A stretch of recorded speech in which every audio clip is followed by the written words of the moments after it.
How many times did you ever hear people go off on a tangent speaking negatively about somebody else? And then when you stop them and you say, hey, Lashon Hara, how could you say that? You know what their reaction is? What do you mean? That's exactly what happened. It doesn't matter. That's the whole point. You're not allowed to speak Lashon Hara, even if the information is entirely true. It's still Lashon Hara. Matter of fact, just the opposite. If there was any element of falsehood that was spoken in the information, then it's a much worse Avera. It's not Lashon Hara anymore. Then it's Motzi Shemra, and that's much, much worse. Lashon Hara is when the information is 100% true, but it's derogatory, and it's negative, and therefore, it's not allowed to be spoken. And therefore, Rabotai, listen to me. Don't underestimate this Avera. Every word of Lashon Hara, says the Chafetz Chaim, transgresses 17 negative commandments. 70 lo taseh, one word. And then he tramples on 14 aseh.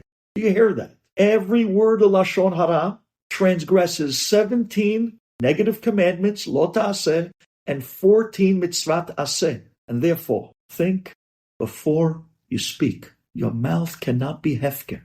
Be careful with your words. Says the Chafetz Chaim, the real Shmirat HaLashon, constitutes any remark that you end up making that might hurt somebody, might offend someone. Any remark that would hurt someone's feelings or cause them humiliation or damage or insult is already considered Lashon Hara. And therefore, we got to stop. We got to think first and then speak. Like our phones, our mouths need filters. You know, on every block amongst neighbors, there's always that one neighbor.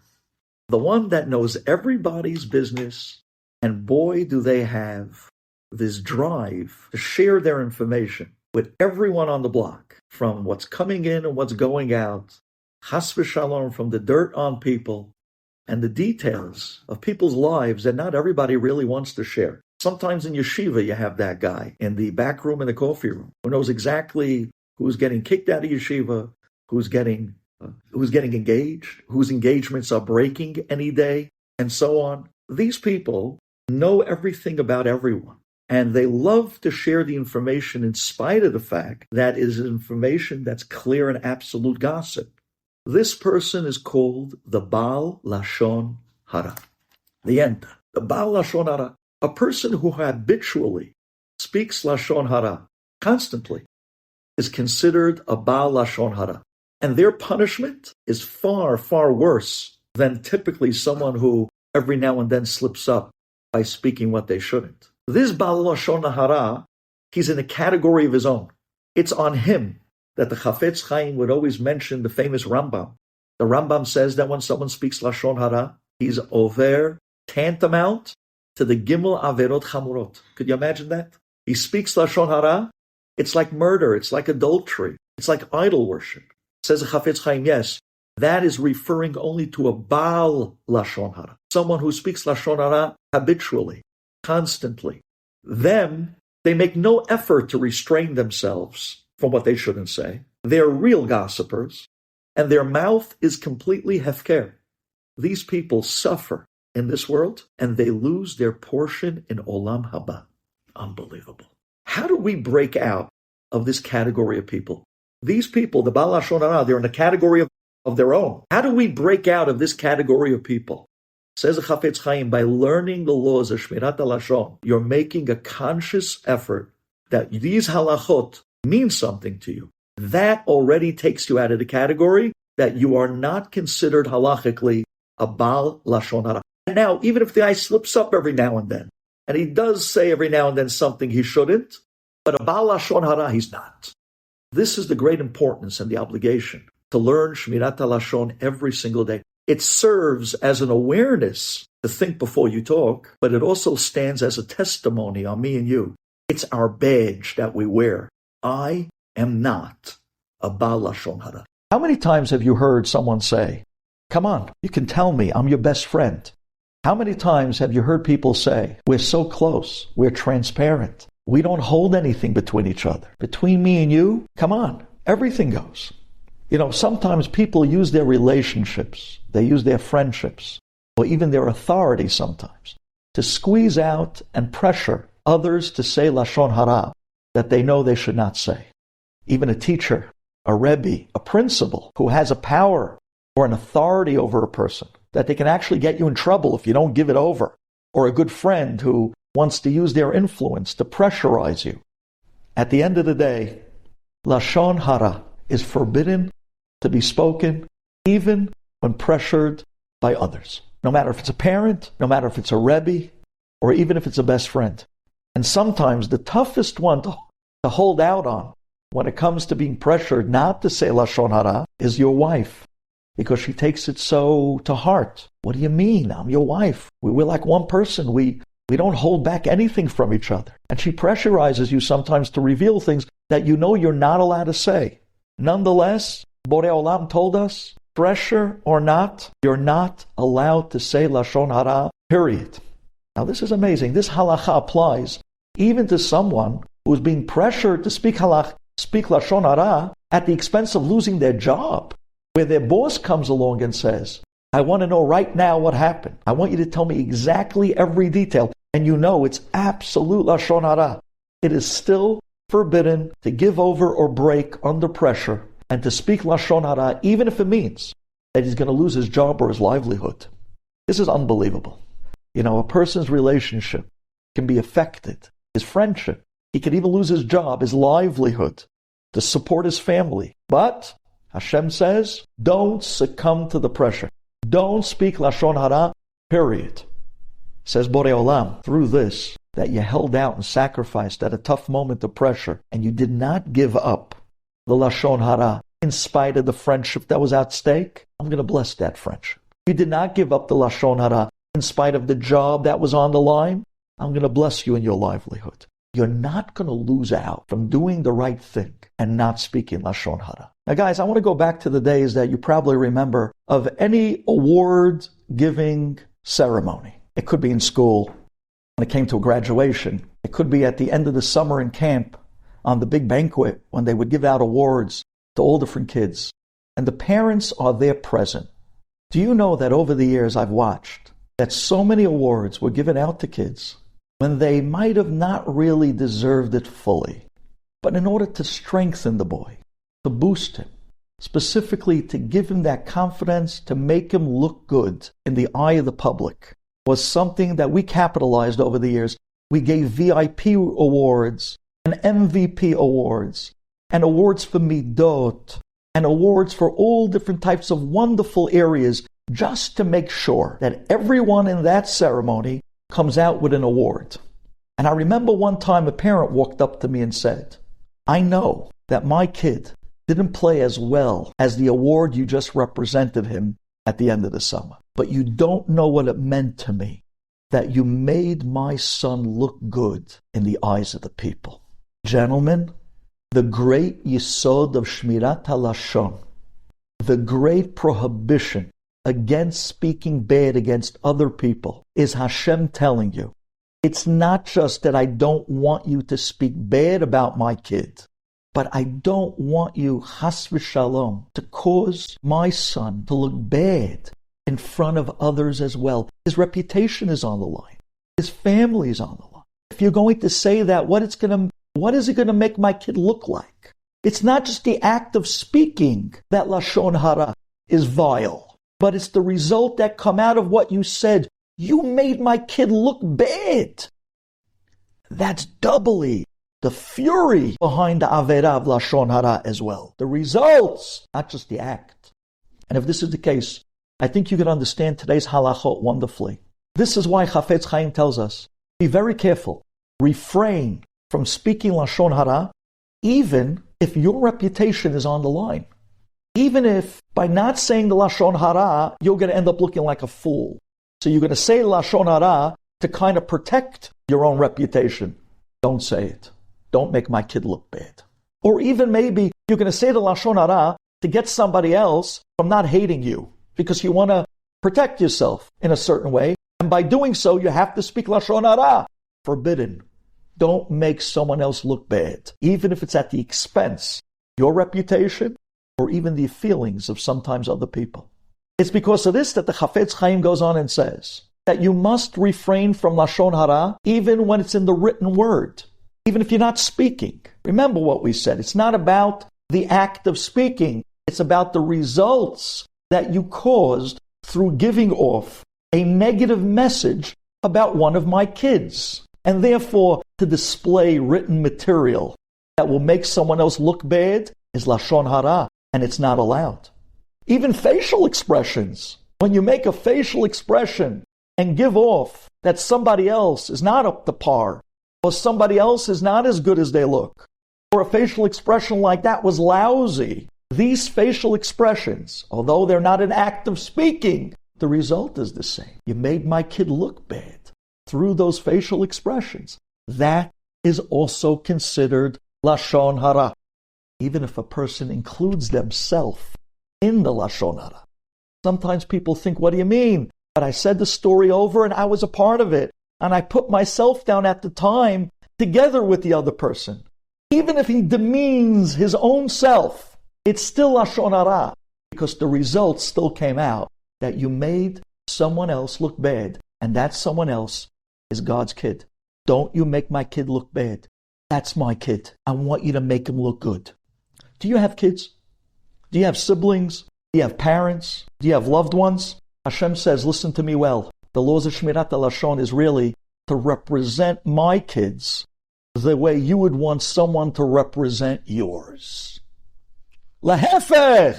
Make my kids look good. Don't put them down, and you'll see what I'll do for yours. Gentlemen, I want you to think back for a minute, if you remember a few years ago, when those 3 boys in Israel were kidnapped.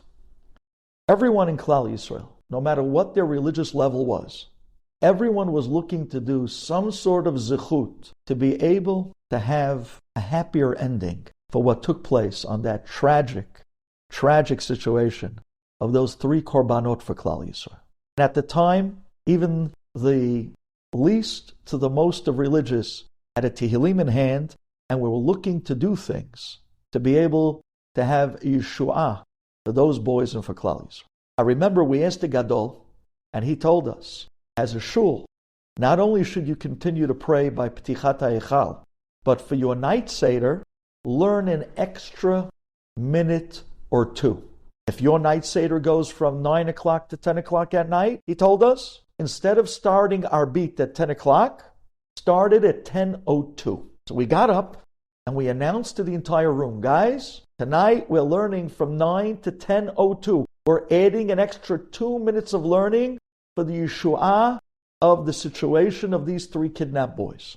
And I remember clearly, after our beat was over, a guy walked up to me and said, I don't get it.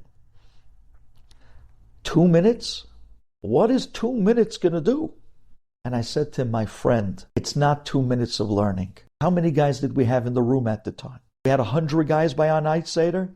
It's 100 guys times 2 minutes of each guy's learning. We just sent up 200 minutes of Torah learning for the sake of the cause, for the Yeshua of Klal Yisrael at that moment in time. Your efforts not only go by what you do, but the size of the audience of people that you affect as well. And therefore, the same is true in the opposite vein, says the Chafetz Chaim. A person is not allowed to speak Lashon Hara. And of course, you're not allowed to speak Lashon Hara to one person. But especially so, think about it. How many times is the Lashon Hara Avera magnified when you speak Lashon Hara to the sizable audience?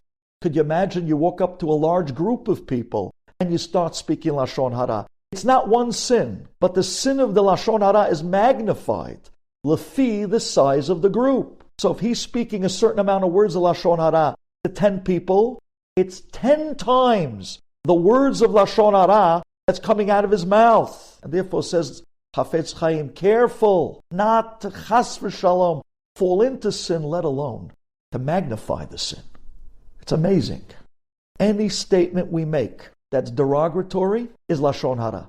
But guys, even a par of a statement that you make that can be interpreted as derogatory is also infringing on Lashon Hara. It all depends on the context of the way it's said.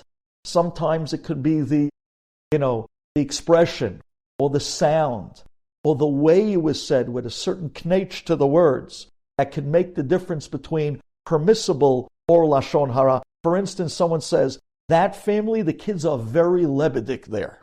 They're very lively, those kids. Now, that could be taken in two ways. It could sound like that the kids have a lot of spunk, a lot of charm, a lot of energy, but it also could sound like that those kids are hanging from the chandeliers and that they are very difficult to handle or to control. That statement goes by the context of the way it was given over and the way it sounds to the people being told. In that house, they're always cooking. It could be a nice thing. It might be a house achnasat orchim. Or you might say that, over there, they're overindulging in what they shouldn't be overindulging in. Again, it comes down to the way you put the words and the way it's interpreted. If it's interpreted favorably or not. Be careful not just with what you say, but the tone of the way you say it. And therefore, it's interesting. When you're saying these statements that can go either way, if you're saying it in front of the person themselves, it's definitely mutar. Because we know that when you're standing in front of that person, you're going to be careful to say it in a nice way, with a nice tone. You're going to make sure that the comment comes out favorable because you're standing in front of the person. Then already it's absolutely permissible. If you're standing in front of the person and you say that this guy's kids are lebedik, it means a compliment. Because it's assuming that you wouldn't say something right in front of the person. There's even an idea to say that if you speak in front of three people, because it's already a group, it'll come back to that person. So it's as if you're like in front of the person. And again, if you say something that can go either way, it'll probably be understood that you meant it in the good way. Later on, we'll find out if you can rely on that three people concept or not. But the bottom line is, be careful with your words. Be careful with the tone, and be careful with the size of the group. A good friend comes to you and says to you, I have a secret that I want to tell you, and it's going to stay between me and you. And he kind of unbridles his heart, and he tells you something sensitive, and he tells you something between you and him. That secret, to him, is not just information, it's trust. And if you're going to now breach that trust, and tell out that secret to somebody else, that is a violation of Lashon Hara. Even though the information that's being given over has nothing to do with anything derogatory. You're not speaking bad about anyone.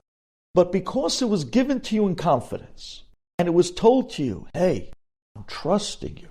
This is a secret. Be careful with this information. I don't want this to get out. He leans in. He whispers. You could already tell what a secret looks like between friends. And this guy turns around and breaches the trust and gives out that secret. We're going to call that illegal information, which breaks the trust of another Jew.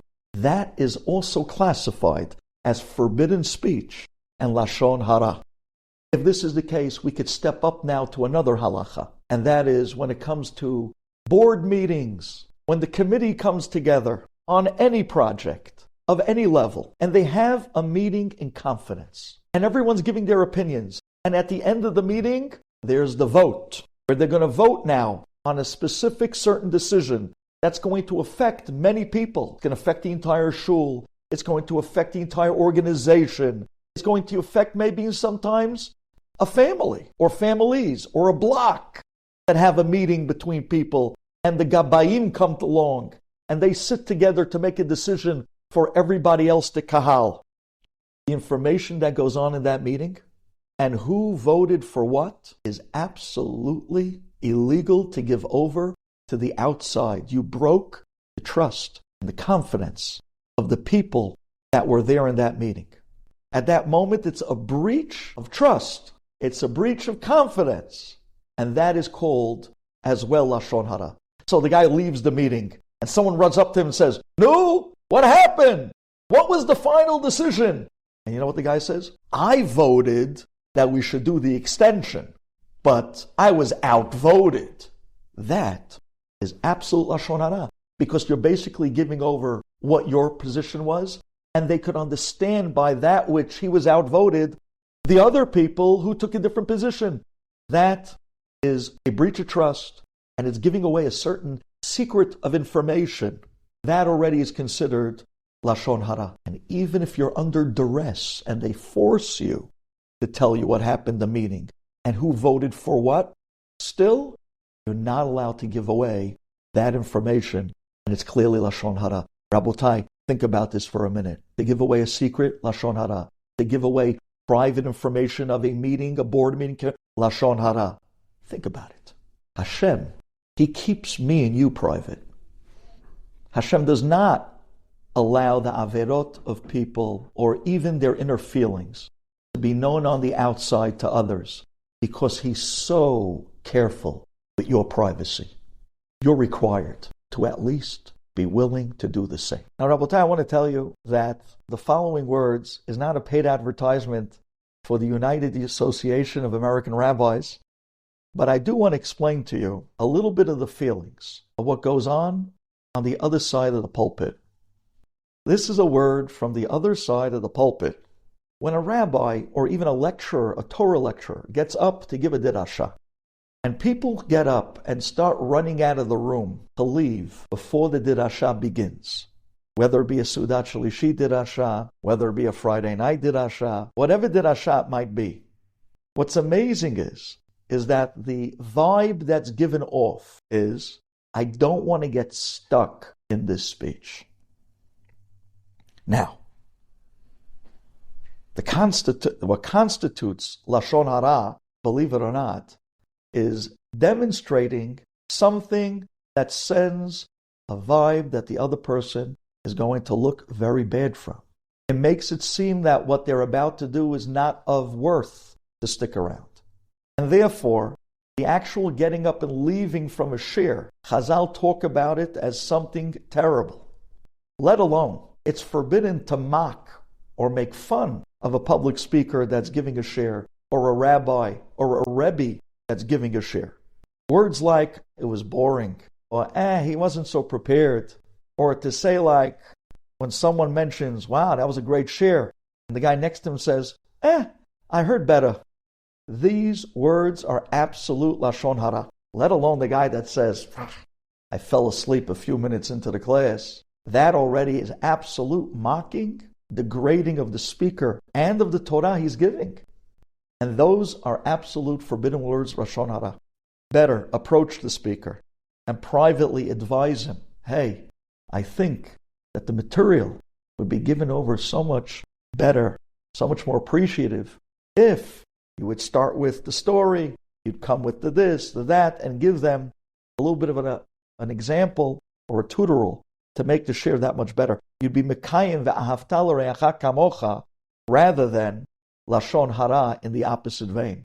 Show someone that you care about them by cleaning up their act and making them look good instead of saying words that would make them look bad. Because you're not only helping them, you're also helping what they're representing, which is the Torah itself. Those people that mock a Rebbe or a public speaker when giving a shir or a Torah lesson, those people who are listening in and enjoying the mocking, they violate almost all 17 lo ta'aseh and the 14 aseh that the Chafetz Chaim speaks about in the beginning of his Sefer, especially in this area.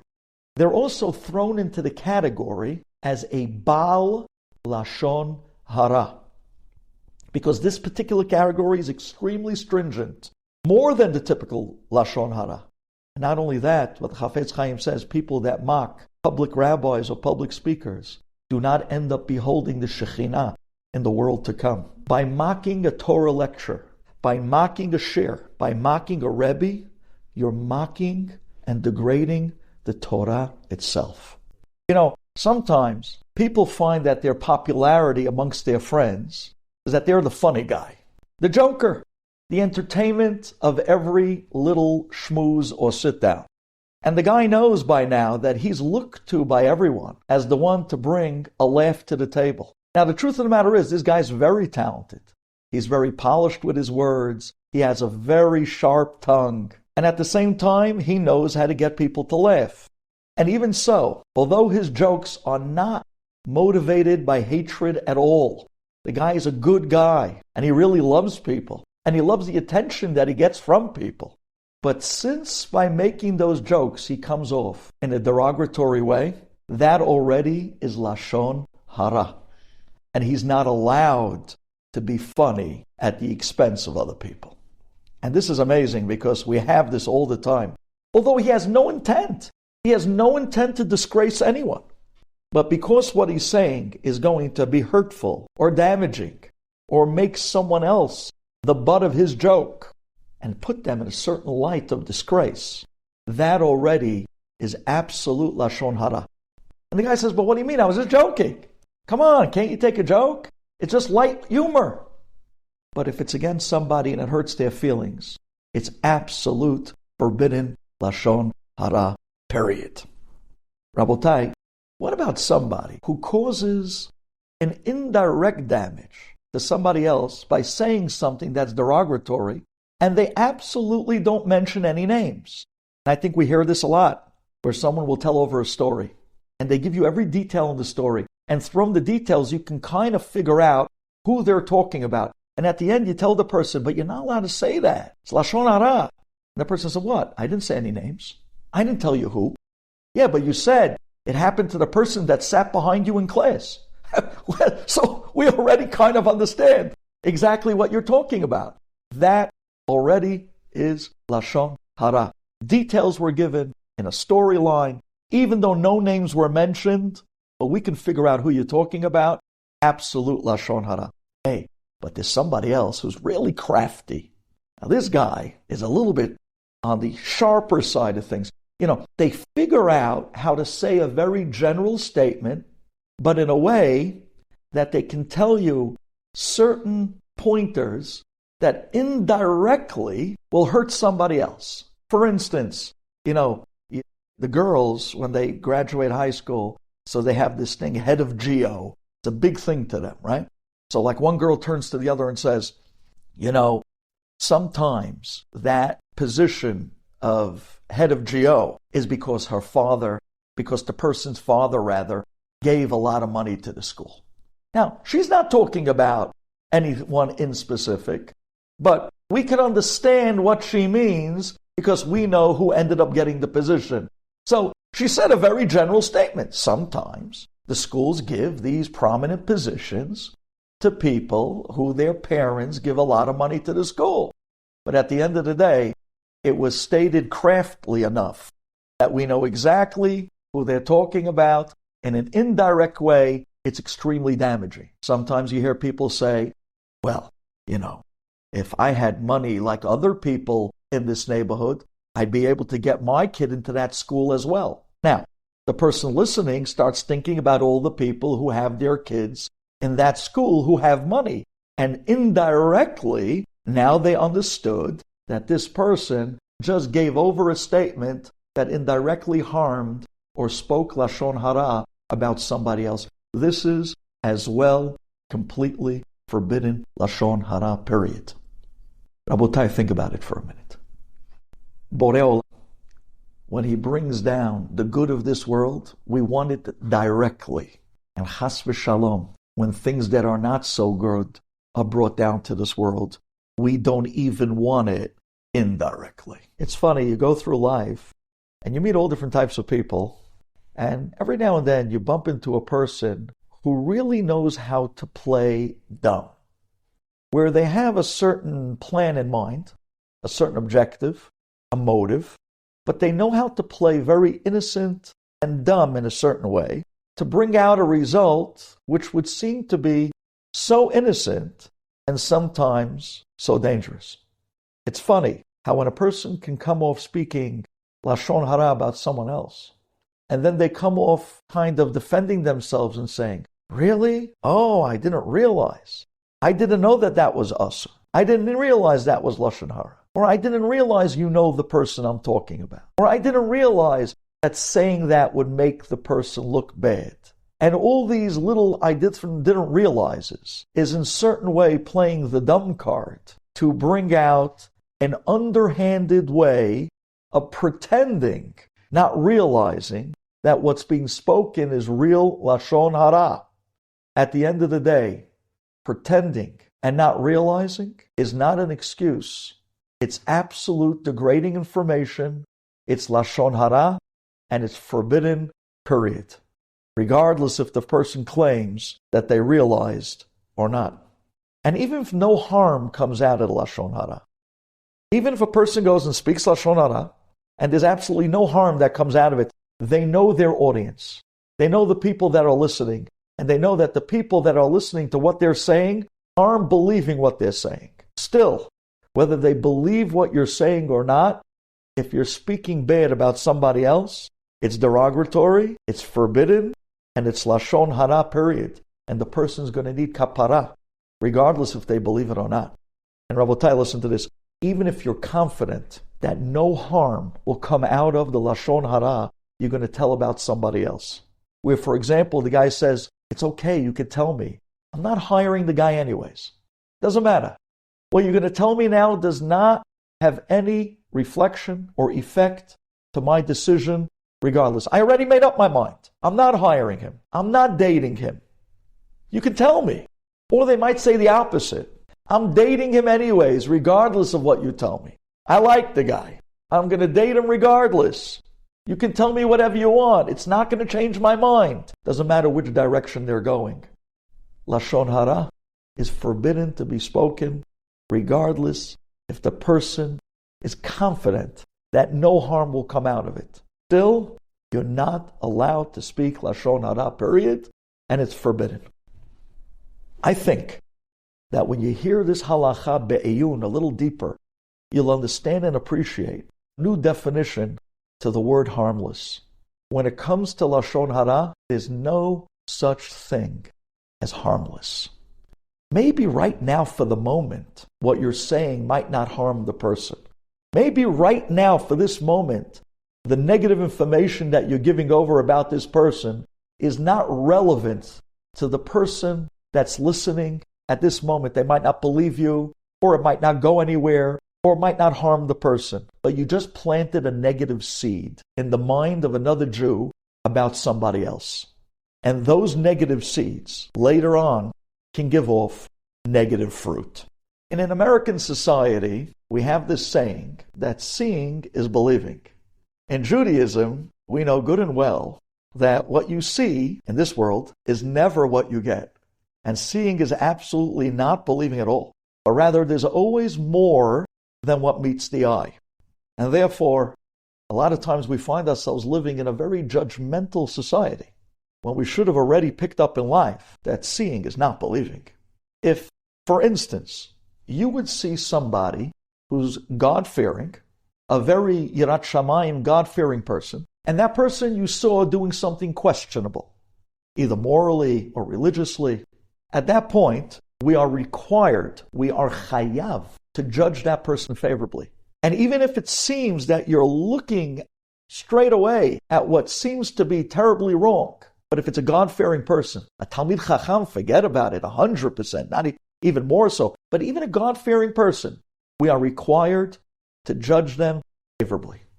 And this is true even if the evidence is stacked against them, even if the evidence is weighted against them. Still, we are required to judge them favorably. Now, I'm talking here in a case where you actually saw it. You saw it. The evidence is clear. And still you have to judge them favorably when it's a Talmid Chacham or a God-fearing Jewish person. Let alone if you only heard about somebody where someone told you over that this rabbi or this person or this Yirei Shamayim did something that seemed to be terribly wrong. Definitely you're not allowed to believe, and definitely you are required to judge that person favorably without question. Without question. What about if instead you've witnessed someone who's mediocre religious?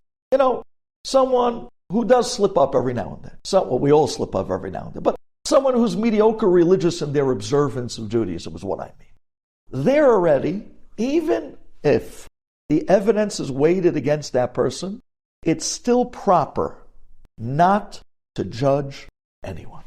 And this is an amazing thing.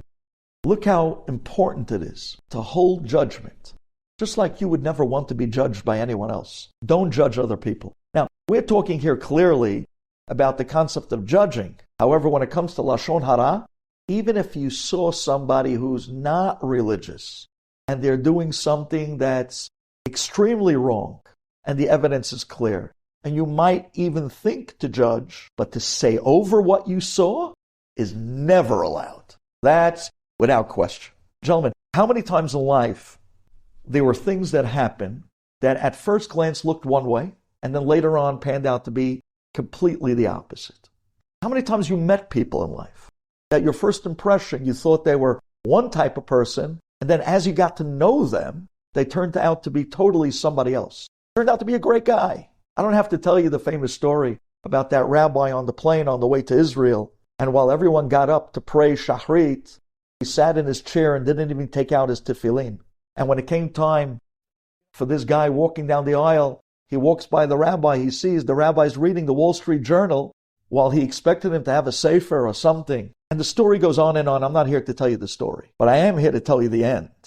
Because when this guy who's watching the rabbi, not davening, not learning, not nothing, and he's saying to himself, this is supposed to be a big rabbi in our community. Wait till I get home. I'm going to tell people. I had my eyes on him. And at the end, it's time to get off the plane. The rabbi gets up and he's standing behind the rabbi, and he sees as the rabbi's taking his stuff down, he sees that his shirt is completely ripped. And he says to the rabbi, what happened to your shirt? And he turns around and he says, I'm on the way to Israel to bury my mother. He's in Avelut. And then he says, oh, that's why he couldn't learn. That's why he couldn't daven. That's why, what was I thinking? Train yourself to have a good eye, to see the good in people. It's your choice. You live in the world that you choose to witness. You know, there are some people that they feel more frum when they put down other people's religious observance. Instead of them kind of working on becoming greater in their own Avodat HaKodesh, they feel more religious when mentioning and putting down the Avodat HaKodesh of other people. And this is, besides a terrible midah, it's also a terrible violation when it comes to Lashon Hara. It is absolutely forbidden to tell over the mistakes that people make in their Torah observance to other people. The level of a person's observance when it comes to, let's say, the laws of Shabbat, where it comes to, let's say, any observance of mitzvot, are not allowed to be told over to other people in a derogatory way. Where sometimes, you hear someone say, this guy, he doesn't know Hilchot Shabbat. I was sitting with him last week. I was watching the way he was taking apart that fish. Oh my gosh, he was completely violating Borer numbers of times. You're not allowed to say over the mistakes of people's observance to anyone else in a derogatory way. And not only that, Rabotai, listen to this. You're not even allowed to tell over your own mistakes that you made in your own religious observance to other people, even as a joke or just this conversation where, once upon a time I didn't keep kosher. Once upon a time I didn't keep Shabbat. You're not allowed to say that about yourself either. You're putting yourself in a terrible light, and that's a violation of the laws of Shmirat HaLashon, of Lashon Hara. Now, it makes no difference. It makes no difference what level of Torah observance we're talking about here. Whether you say that a person was over on a Dioraita or a Darabanan, you're not allowed to even say to someone else that this guy was over on a Chumrah that most people keep, even though it's Chumrot. And still, it's going to put him in a negative light. In his Torah observance, it's going to make him look bad. This is absolute Lashon Hara, and it's forbidden, period. And you're definitely not allowed to remind the Baal Teshuvah about his past. You're not allowed to walk up to a guy and say, hey, come on, tell me. I know once upon a time, before you were religious, you ate in Burger King. How did it taste? Kentucky Fried Chicken. Come on, tell me, how was the Colonel's chicken? How did it taste? To remind people of what they once did, once upon a time, before they did Teshuvah, and bringing up the past of the areas that they lacked in their Avodat HaKodesh, is absolutely Lashon Hara. To say to someone else, and not ever to bring up the past to the person himself as well. It's a very funny thing if you think about it. Ki en shikcha lifnei kisei kvodecha. To human beings, we have something called shikcha, that we forget. Hashem never forgets. But Hashem says, I'm willing to make it as if I forget all the things that you did wrong, if you're ready to let go and forget that which other people do wrong as well. People have this assumption that the only time they're required to judge their friend favorably is only when it's possible that they can come up with some sort of a reason why it was okay for this guy to do what he did, in spite of the fact that normally it's forbidden. It's those famous examples, like I told you that story with the rabbi on the airplane going to Israel, and the other person was watching him, he didn't daven, he had a Wall Street Journal, and only later on he finds out that the rabbi was an avelut. Or, those type of examples like they saw somebody eating something they shouldn't be eating. Later on they found out he was a diabetic and he had some sort of attack at the moment and it was pikuach nefesh. Or, the guy went into McDonald's and later on you find out that he desperately needed the restroom and he just couldn't hold himself. So we always think that the concept of judging people favorably is being creative enough to find the reason why what normally is not okay, this time was okay. But in truth, says the Chafetz Chaim, that there is more of an obligation for you to judge people favorably, even if you cannot come up with an explanation or a reason of why he did what he did. Where even if actually the guy did the Avera, and he knew that he did the Avera, but there's another level of judging somebody favorably. And that is, perhaps, maybe he did it by mistake. Perhaps, maybe he didn't know that wasn't allowed to do that. He wasn't schooled to understand that that's an Avera in the first place. Believe it or not, there's so many times when people were gently and respectively pointed out certain things they shouldn't be doing. The knee-jerk first reaction always is, oh my gosh, I didn't know it was not allowed. You'd be surprised how many times people are at a lack of knowledge. Or perhaps maybe the person knew it wasn't right, but they didn't realize the severity. Like a lot of times you hear people say, that's business. That's just the way everyone's doing it these days. So they don't realize how severe it is what they just did. You need to be non-judgmental or to judge favorably, even to the level of finding a zechut for the person, even if it was true that he knew he was doing the sin. I always like to look at it like the great Rav Levi Yitzchak ben Barditchev. Appoint yourself as the defense lawyer of the person you just witnessed doing a sin. And instead of condemning him, step up and defend him in front of his maker and say, Abba, your kid is still golden. Your kid is still great.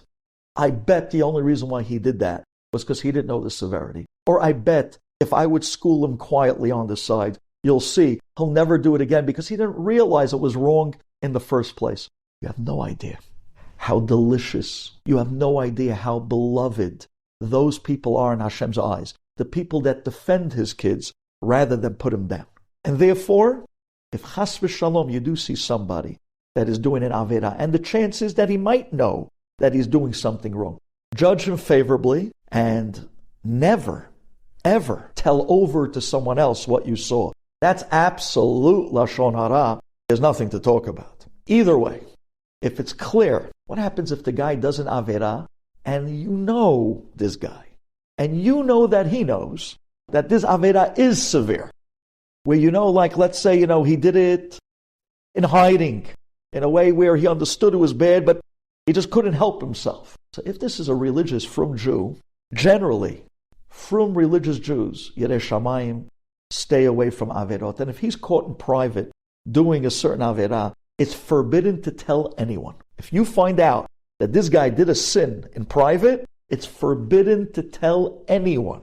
Says the Chafetz Chaim, you are to approach him in private.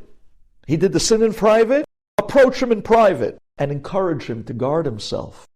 Approach him to bring himself to a better awareness of how never to fall back into that type of chas v'shalom type of thing again. And if the person is Talmid Chacham, and he's a pious person, and one time the Yetzer Hara got the better of him, right? And Sadiq Ba'alam Shelo Yecheta, right? Even the best of people, where Yetzer Hara got a hold of him one time, and he fell, it's forbidden to tell anyone. And even so, you would have to already assume that because he's Talmid Chacham, he probably already did tshuva. He's probably eating himself up enough. You don't even have to approach. He himself approached his own guilt in the mirror and did teshuvah over and over again at that point. I'll be honest with you, Rabotai, the way to close this halach in simple terms, don't judge people. Find a zechut for them. Not just find a reason why it might have been okay. Find a zechut why even if it wasn't okay, they're still good, and defend them in front of the Avinu Shabbat Shamayim. And if you want to see how this is done, talk to your mother. She'll tell you how she did it for you for years. When I was growing up, I had this little sign hanging on my bedroom wall, and it said the definition of a true friend. The definition of a true friend is someone that you know everything about him and you still love him. And that's really the point that we want to hit on today. If a person sees somebody else doing an Averah, he's supposed to rebuke them in private. And if he sees that the rebuke won't work, or if he sees that the person's not listening, or he takes it as a joke, or maybe he listens to the rebuke, but it wears off, and he's back at it, doing it again. At that point, since when you saw him, you're an edech, you're only one person, you're supposed to, at that point, go to his rabbi and tell over what you saw, and ask the rabbi to intervene and speak to him to influence, to change his ways. Maybe this person has a best friend that's closer to him, and he would actually listen to what the best friend says. You're allowed to go over to his best friend and tell him, I saw your close friend, your best friend, doing the following Averah. Please step in and help him. He'll listen to you. Get him to do teshuvah, to change his ways. And especially when it comes to a Rebbe, because the rabbi will work with Da'at Torah diligently, step by step, to get him to not only change his ways, but to do teshuvah on what he did. However, the Rebbe and even the best friend that you tell what you saw, they are absolutely not allowed to tell over to anyone else what they heard about this person. That would be Lashon Hara. If this person that you saw sinning, a regular religious Jew, he has relatives that are very close to him, his parents, maybe his brothers, his sister. There's someone in the family that has a lot of influence with him. You're allowed to go to that family member, that relative, and tell them what you saw their relative do. And then they're asked to step in and use their influence to try to change the sinner's way, to start doing things right. What's interesting is, in all these above halachot, anytime you witness somebody doing an Averah, it's the mindset of your intention. That if your intention is to help him, L'Shem Shamayim, then and only then are you allowed to turn around and reach out to the rabbi or to the best friend, a relative, someone else, to help him. However, if your intention is, I got him, you're looking to frame the guy, you're looking at this as an opportunity to bring him down because now you have dirt on him, now you have something over him because you know that he did this and this Averah in private, then you're not allowed, halachically, to involve yourself at all with this situation, because there's nothing good that's going to come forward from you speaking to other people about this. In truth, we need to change our mindset. We need to understand that nothing in this world is brought to you by mistake. If you saw it, Hashem meant for you to see it and to do something about it. He put you on a mission to go out and help this guy, help him with compassion. Hashem doesn't only look what you're doing, but how you're doing it. And therefore, remember the definition of a true friend. A true friend is someone who knows everything about you and still loves you. That's the guy Hashem wants you to be to the person you saw sinning. A true friend with compassion, with love. Help him step by step while protecting his dignity. And Hashem says, if you'll be a true friend to him in his moments of sin, then you can count that Hashem will be a true friend to you as well. If a person regularly does averot, which everyone knows are not allowed. For instance, you have a guy who is Mehalel Shabbat in your neighborhood, and you see week after week, he's driving around, and you know he knows better. You know that this guy knows better. He went to yeshiva once upon a time. You're allowed to tell people what you saw. You can actually go and tell people that you witnessed that he drove around on Shabbat, or any other Averah that people know is forbidden. But there are a few conditions. Condition number one, you can only tell people what you saw if you saw it firsthand. Not that you heard about it, but you actually witnessed it firsthand. The next condition is you're not allowed to exaggerate, only to keep to exactly what you saw. The third condition is that your intention must be L'Shem Shamayim. If you have any other intention other than getting this guy the message that he should change and do teshuvah, you're not allowed to say it. And the fourth intention is that when you speak about him the same way in private than in public. Don't be the guy that in private tells people the things he did wrong, and then when you're with him in public, you act as his best friend. If you're going to make a stance on this and trying to send them information to him that he did something wrong, it has to be the same in private as in public. I made a siman to remember these few conditions. And the siman is first exaggerate with intent to flatter. First, exaggerate with intent to flatter. First-hand information. Exaggerate, you're not allowed to exaggerate. With intent, the intent has to be l'shem shamayim. To flatter, you're not allowed to flatter him in front of him while in private speaking the averot that he's done. Now, this is all about the guy who witnessed someone doing averot that everyone knows is wrong, and the laws about when he's allowed to speak and tell it over. What about the listener? When he tells you, the listener, that he saw this guy driving around on Shabbat in public, are you allowed to believe him? Let's take an example. You have an office situation where a guy comes to his boss and he says, don't hire that guy. I know him. He lives on my block. He went to yeshiva with me. He drives around on Shabbat. Every single Shabbat. I wish he would stop. I wish this guy would do teshuvah already. So he's allowed to say that because he witnessed it firsthand. He didn't exaggerate. His intent was l'shem shamayim. He speaks in front of him the way he speaks behind his back. No different.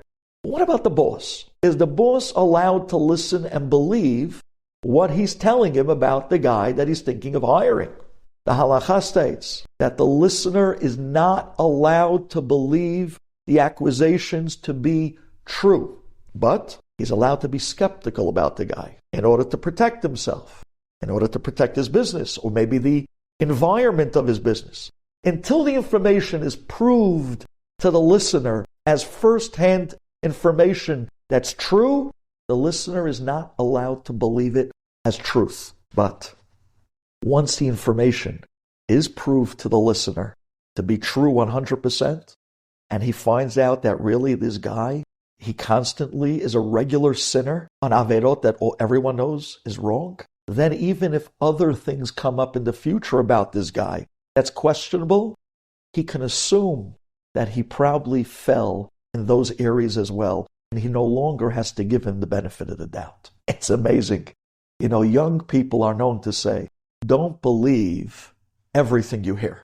Older people that went through life say, don't believe anything you hear. Remember, until you have first-hand information that's absolutely clear that the person has done any averot, every Jew is innocent until proven guilty. Thank you. Now, I think everyone would agree that even the best of people have bad days. And there are times where we can find ourselves in a tough moment and a person loses it. And they say things that they regret. And they say things that they know they should not have said. And they already feel bad about it. Even the best of people have bad moments. A moment of anger, a moment of arrogance. And because of that, the halacha we're about to learn now, I think, is very, very simple. It's forbidden to degrade a person for their character traits or character flaws, like being arrogant or having a bad temper, and telling that over to others, because maybe you caught the person in a bad moment. Maybe you caught that person on a bad day, and it kind of just slipped out in the wrong place, in the wrong time. And at that point already, the person regrets it. And they already did teshuvah. And they said to themselves, oof, how did I say that? How did I do that? And because of that, you're not allowed to tell over bad character flaws to other people. Maybe if the person knew how bad it was to have these character traits, they would have bettered themselves. They would be more careful. So instead of speaking against the person, approach the person and tell them privately, listen, you might not know this, but I need to tell you the severity of bad midot. And that's why you have an opportunity here. Instead of talking about the person to others and saying over Lashon Hara and getting an avera for it, you have instead the opportunity to take a person on the side and talk to them nicely with dignity and explain to them how they can be better. And you'll get a mitzvah instead. Hocheach, tochiach, et amitecha. Here's another point. I'm sure that over the years everybody remembers either their mother or their father came up to them at some point in time and said, hey, stay away from that kid. I don't want you hanging out with that kid. Or, hey, I don't like your circle of friends. Find new friends. Find better people to hang out with. A person is allowed to come to their child or to a friend or to a family member and warn them to stay away from certain people that have character flaws or different things that they don't want to learn from them. Matter of fact, it's a mitzvah to tell your child to stay away from bad friends, provided that you tell the child or the friend and you clarify and you say, listen up, the reason why I'm allowed to tell you to stay away from that person because he's not a good influence, because he's arrogant, because he has bad midot, is only because of a constructive purpose. I don't want you to learn from them. Otherwise, I wouldn't be allowed to tell you what I'm telling you now. You need to clarify that. You see, because if you don't, then otherwise, the person will get the wrong example. They'll end up thinking that, hey, you're allowed to bash people or tell the bad about others, which instead of them getting the constructive message, which is to stay away from bad people with bad character flaws, they're going to get the message that you're allowed to speak Lashon Hara. And therefore, you have to clarify. I'm only allowed to tell you to stay away from that kid. He has bad midot. He has a bad temper. He has a stealing streak to him. He lies. Stay away from that kid. Stay away from that person because I care about you. I don't want you to learn from them. I'm telling you this for a constructive purpose. You know, it's interesting. The same way that we're so on top of our kids, the same way we point out to them who not to befriend, we should be just as quick to point out to them who needs a friend. Over the years, how many times we had kids in class who had no one to really hang out with. They weren't inside our clique. They were sitting alone by recess with no one to talk to. We should be the ones to inspire our kids. The same way we're so protective, the same way we point out to them who not to befriend, we should also point out to them who needs a friend. Now, ladies and gentlemen, we all know that in our times, one of the most common questions of Shmirat Lashon is when we're reaching out to find out information about other people. We're going to find out that the big point that we need to be careful with is how do you ask about the information and who do you ask? Again, how do you ask and who do you ask? And therefore, I think you understand the halacha that when you're reaching out to inquire about maybe a potential business partner or a potential shidduch for yourself or your child, or maybe a potential employee, someone who's one day going to work for you, how is the information supposed to be given over? And how do you inquire and ask people about this information in a permissible way? So says the Chafetz Chaim, you're not allowed to ask the person who you're inquiring, you're not allowed to ask their enemy information about them, nor are you allowed to turn to people that dislike the person you're inquiring about to ask information about them either. You're not allowed to ask the person's competitor about that person and the information you're looking for. And when you do ask the proper people looking into the person, you are to mention the reason why you're asking. It's very important. If you don't mention the reason why you're asking, then the information that's given to you might actually be Lashon Hara. Rather, when you state clearly, hey, I'm thinking of going into business with this person. Could you tell me about him? I'm thinking of a shidduch for my daughter. I'm looking into this guy. Can you tell me about him? Then when the reason is given, it's clear that the information that's given over is for the purpose of whatever venture you're looking into. And specifically, when you hear the information, never assume that what's being told to you is absolutely true. You can take the information on face value, and you could assume and maybe suspect that it might be true, and then from there, you act accordingly with the information as you want. But you cannot take it as truth. Now, we were talking about the person who's giving over. Rather, we're talking about the person who's asking for the information. What about the person who's giving over the information? So the Chafetz Chaim tells us, the person giving over the information is not allowed to exaggerate. Keep it specifically to the facts. And as well, when you're being asked about someone, do not step up and start giving general descriptions, but rather stop the person who's asking you and say, what do you want to know? Hey, I'm calling for a shidduch. I'm asking about this guy for my daughter. Oh, very nice. What do you want to know about the guy? And then they'll say, I want to know, is he a matmid? I want to know, is he Bal Midot? Let it be pointed information, not general descriptions. That can go anywhere, and we fringe again on violating Lashon Hara. No, ask, what is it that you're looking for? What is it that you want to know about the guy? And I'll try my best to give over to you what it is that you're looking for. This is another reason why it's so important to learn the laws of Shmirat HaLashon. The obligation today is probably bigger than ever, because today we're in the age of such lightning speed communication. We're all day, constantly, in all different venues of communication. We're always asking and looking into other people at all times. If we don't learn these laws properly, it is so easy today to trample on the laws of Lashon Hara and Shmirat HaLashon. So on the sign-off, the tone and the words that you use have a great impact on the listener that's inquiring and asking. And therefore be very careful, not just who you ask, not just what you say, but careful how you say it. What tone do you use? Be gentle with your words. Remember, you're giving over words now. Give it over in the way that you'd be answering about your own relative or maybe brother. Thank you for listening.